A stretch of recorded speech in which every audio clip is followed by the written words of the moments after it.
Good morning class. तो आज हम क्या सीखेंगे? आज हम सीखेंगे कि जर्नल एंट्री करने से पहले उसके लिए कौन कौन से रूल्स हम फॉलो करते हैं एंट्रीज़ को करने के लिए।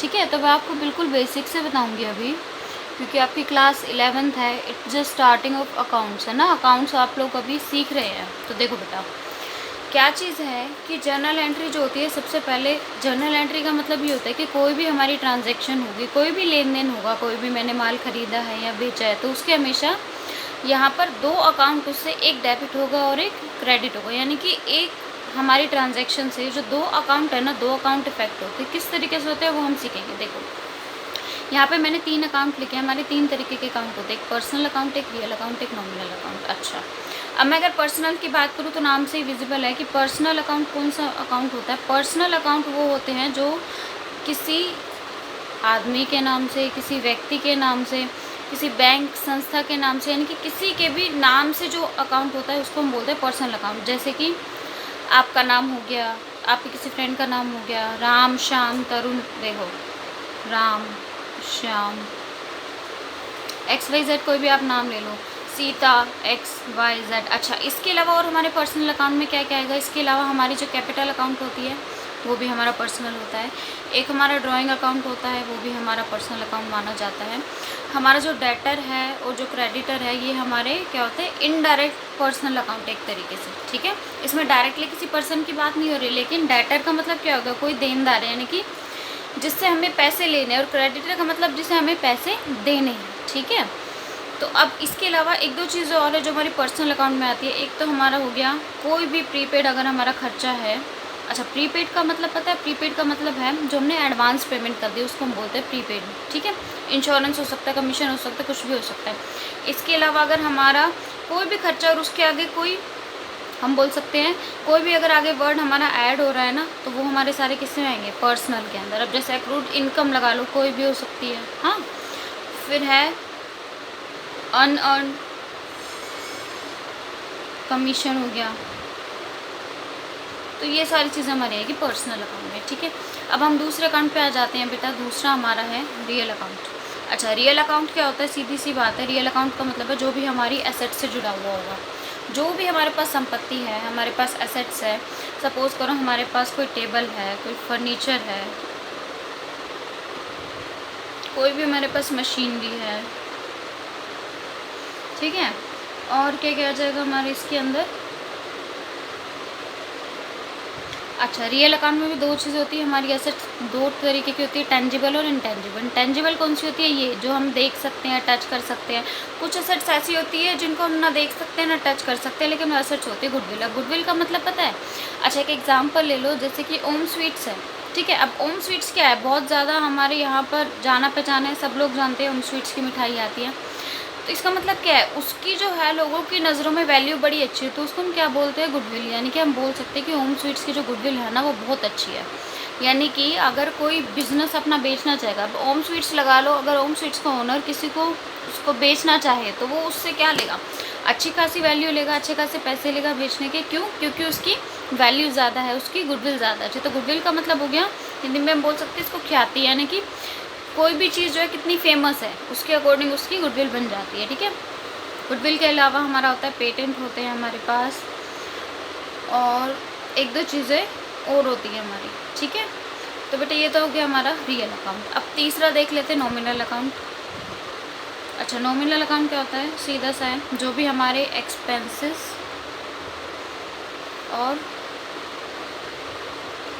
लॉसेस, इनकम एंड गेन, तो ये सारी चीज़ें हमारे की नॉमिनल अकाउंट। यानी कि जो भी हमारा खर्चे का एक्सपेंसेस से रिलेटेड हमारा अकाउंट होगा, वो सारा हमारा किस में आ जाएगा? वो आ जाएगा हमारा नॉमिनल अकाउंट के अंदर। ठीक है बेटा, चलो अब मैं आपको रूल्स बता देती हूँ, इनके रूल्स कौन कौन से हैं। तो बेटा जो पर्सनल अकाउंट है ना, उसमें हम एक रूल यूज़ करते हैं जिसके थ्रू हम जर्नल एंट्री करेंगे। तो बेटा पर्सनल के अंदर हमारा होता है डेबिट द रिसीवर, यानी कि जो रिसीव कर रहा है उसको डेबिट करो, एंड क्रेडिट द गिवर।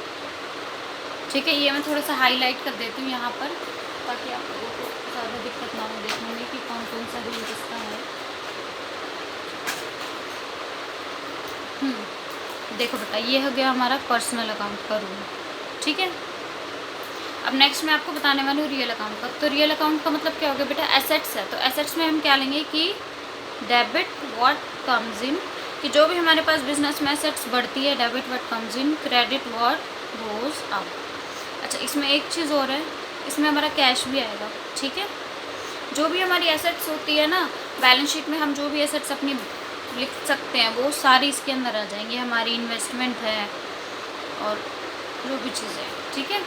और एक और चीज़, एसेट्स जो है हमेशा अगर हम परचेज़ करेंगे तो डेबिट होगी, बेचेंगे तो क्रेडिट होगी, ठीक है।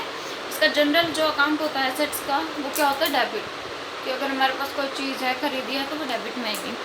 अब बेटा इसके बाद आ गया है नॉमिनल अकाउंट। नॉमिनल अकाउंट बहुत ईजी है, debit all expenses and losses and credit all income and gain। अब देखो बेटा मैं आपको एक एक एग्जांपल दे देती हूँ इसका फटाफट से, ठीक है।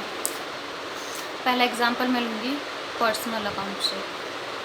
अच्छा, पर्सनल अकाउंट के बारे में मैंने क्या बोला था कि जब भी हम किसी पर्सन के बारे में बात करेंगे, अब देखो जैसे मैं क्या कह रही हूँ कि हमें मोहन से जो है 5000 रुपये कैश मिले, ठीक है। तो हम क्या लिखेंगे, ₹5000 रिसीव्ड फ्रॉम मोहन। अब बेटा इसके अंदर देखो दो अकाउंट है हमारे पास, एक तो ये हो गया रिसीव हुए हैं यानी कि कैश की बात हो रही है यहाँ पे, ठीक है। कैश हमारा कौन सा होता है, रियल अकाउंट। उसके बाद मोहन की बात हो रही है तो हमारा क्या हो गया, पर्सनल अकाउंट। अच्छा, रियल के लिए मैंने क्या बताया था, debit word comes in, credit word goes out. 5000 रुपये हमारे पास बिजनेस में आ रहे हैं यानी कि हमारी कैश बढ़ रही है, तो क्या हो जाएगा, assets account debit, cash account debit. और इसका मैंने क्या बताया था, debit the receiver, credit the giver. हम रिसीव करें तो वो गिवर हो गया ना, तो गिवर वाले के लिए हमारा क्या आता है, उसके लिए हमारा आता है मोहन। तो cash account debit to Mohan account. कितना आ गया बेटा, यहाँ पर अमाउंट कितना है 5000, तो यहाँ पे बात हो रही है 5000 के बारे में, यानी कि this is debit and this is credit. दो कॉलम्स हमारे बनेंगे। जर्नल एंट्री मैं आपको बताऊंगी कि किस तरीके से परफॉर्मेंस बनाना है, ठीक है। अब बेटा आ जाते हैं रियल अकाउंट पे। मतलब जर्नल एंट्री है, इसमें हमने पर्सनल और रियल दोनों कर लिया है, फिर भी मैं आपको सेपरेट एग्जांपल दे देती हूँ दोनों के। अच्छा, मान लो कि परचेज्ड फर्नीचर फॉर 7000, यानी कि 7000 का फर्नीचर खरीदा। तो बेटा मैंने क्या बताया था, ये क्या हो गया हमारा रियल फर्नीचर, और ये क्या हो गया हमारा कैश। कुछ नहीं कि मैंने इसका मतलब कैश पेमेंट हुई है। तो बेटा डेबिट क्या होगा हमारा, ऑब्वियसली जो हमारे पास एसेट्स है वो हो जाएगी। तो debit word comes in, credit word goes out, यानी कि दोनों ही रियल हो गए हैं हमारे यहाँ पे अकाउंट, है ना।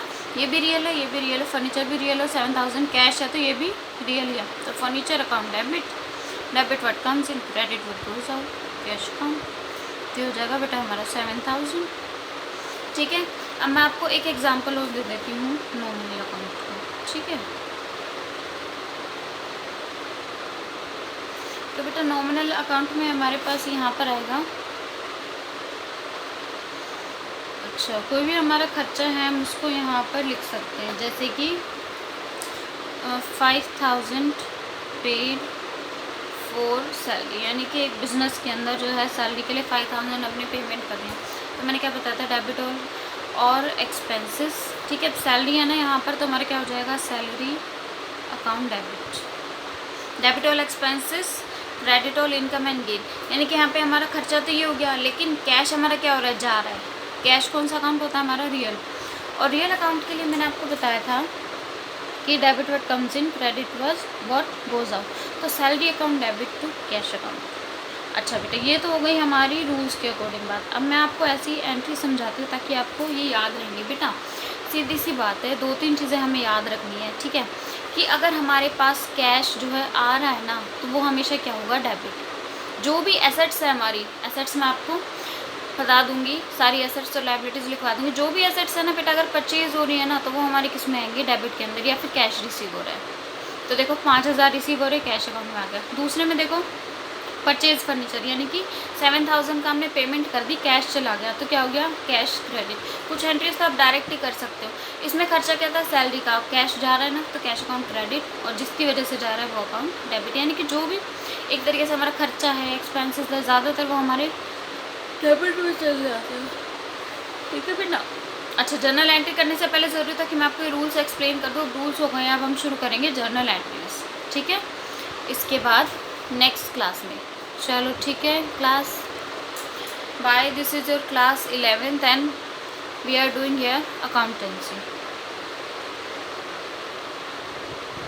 ठीक है। I hope you like the video और आप लोगों को कुछ समझ आया होगा इसके अंदर से। Thank you.